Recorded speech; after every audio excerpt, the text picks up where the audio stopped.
नमस्कार, स्वागत है आपका आर्या न्यूज में। मैं हूं आपके साथ सुमन पाल। प्रधानमंत्री नरेंद्र मोदी आज यानी बुधवार को ही बजट और आत्मनिर्भर अर्थव्यवस्था पर विस्तार से बात करने के लिए देश भर के भारतीय जनता पार्टी के ही कार्यकर्ताओं को संबोधित करेंगे। उनका वर्चुअल कार्यक्रम सुबह 11 बजे शुरू होगा। भारतीय जनता पार्टी ने ही अपने लोकसभा सांसदों से ही बुधवार को दिल्ली के जनपथ रोड में मौजूद अंबेडकर सेंटर में ही मौजूद रहने के लिए कहा है और जहां बड़े पर्दे पर संबोधन का सीधा प्रसारण किया जाएगा। चूंकि उस दौरान राज्यसभा का सत्र होगा और इसलिए केवल लोकसभा सांसदों को अंबेडकर केंद्र में उपस्थित रहने के लिए कहा गया है। इसके अलावा देश भर में भी कई जगहों पर बड़ी स्क्रीनें लगाई गई हैं और ताकि प्रधानमंत्री का संबोधन पार्टी कार्यकर्ताओं द्वारा सुना जा सके। आपको बता दें कि प्रधानमंत्री ने बजट की तारीफ करते हुए मंगलवार को कहा कि यह अधिक बुनियादी ढांचे, अधिक निवेश और अधिक विकास और अधिक नौकरियों की नई संभावनाओं से भरा है। प्रधानमंत्री ने यह भी कहा कि आम लोगों की प्रतिक्रिया ने सत्तारूढ़ भाजपा को उनकी सेवा करने का एक नया संकल्प दिया है। और इस दौरान पीएम मोदी ने कहा कि हिमाचल, उत्तराखंड, जम्मू कश्मीर, नॉर्थ ईस्ट क्षेत्रों के लिए पहली बार देश में पर्वतमाला योजना शुरू की जा रही है और यह योजना पहाड़ों पर ट्रांसपोर्टेशन के लिए भी आधुनिक व्यवस्था का निर्माण करेगी। देश के करोड़ों लोगों की आस्था का ध्यान रखते हुए मां गंगा की सफाई के साथ साथ किसानों के लिए महत्वपूर्ण कदम उठाया गया है।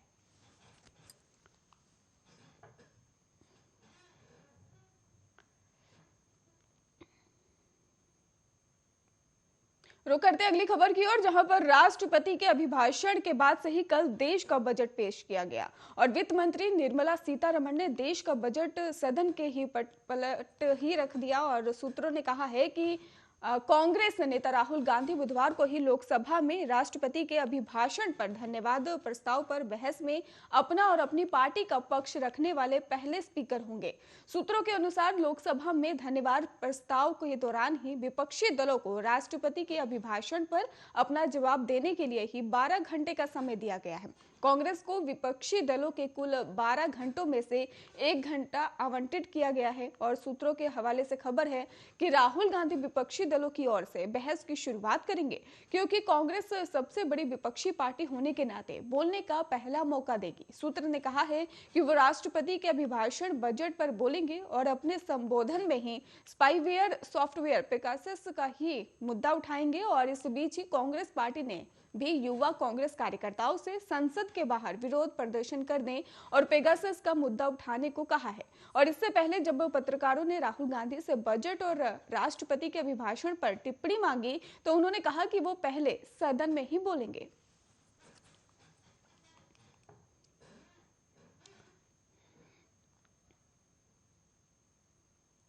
दुनिया में कोरोना संकट के बीच डब्ल्यूएचओ ने एक चिंता बढ़ाने वाली जानकारी दी है। डब्ल्यूएचओ ने कहा है कि ओमिक्रॉन का सब वेरिएंट BA.2 57 देशों में फैल चुका है और डब्ल्यूएचओ ने कहा कि जिस रफ्तार से ये बढ़ रहा है वो आने वाले दिनों में ही खतरनाक साबित हो सकता है।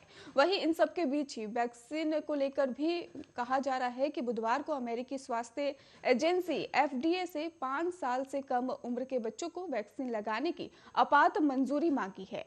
विश्व स्वास्थ्य संगठन के ही प्रमुख ने मंगलवार को कहा कि 10 सप्ताह पहले ओमिक्रॉन वेरिएंट आने के बाद से ही दुनिया में कोरोना के लगभग 9 करोड़ मामले सामने आए हैं, जो कि पहले वर्ष 2020 की तुलना में अधिक है।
रह सकता है। मध्य प्रदेश के भोपाल में आज का न्यूनतम तापमान 12 डिग्री सेल्सियस और अधिकतम तापमान 28 डिग्री सेल्सियस रहने का अनुमान है।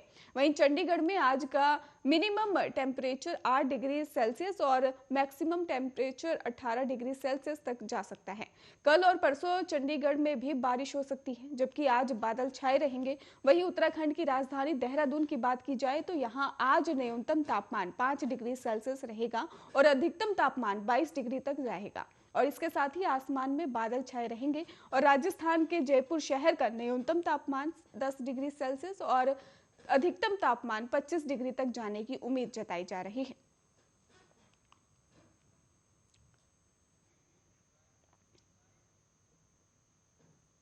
रक्षा और सैन्य तैयारियों का जायजा लेने के लिए ही थल सेना अध्यक्ष जनरल मनोज मुकुंद नरवणे सोमवार को ही जयपुर दौरे पर रहे और जनरल नरवणे ने ही सेना की दक्षिण पश्चिम कमान मुख्यालय में वरिष्ठ सैन्य अफसरों और कमांडर के साथ डिफेंस तैयारियों पर भी चर्चा की। उन्होंने कमान की ऑपरेशनल तैयारियों पर भी रिव्यू किया और थल सेना अध्यक्ष ने कमांडर्स के साथ ही चर्चा के दौरान उनके प्रोफेशनलिज्म के और हाई स्टैंडर्ड को लेकर ड्यूटी के संपर्क की तारीफ भी की है। और इसके साथ ही राजस्थान की सरहद का बड़ा हिस्सा पाकिस्तान से लगता है। पाकिस्तान और चीन की हर हरकत का जवाब देने के लिए भारतीय सेना पूरी तरह से तैयार है। और थल सेना अध्यक्ष रणवणे ने भी अपनी पत्नी के साथ आमेर महल की ही विजिट की है और इसके साथ ही आमेर महल विजिट के दौरान ही उन्होंने सिंहपोल दीवाने आम 27 कचहरी गणेश पोल और शीश महल मानसी महल और सुख निवास महल को भी गौर से देखा और महल को अद्भुत बताया।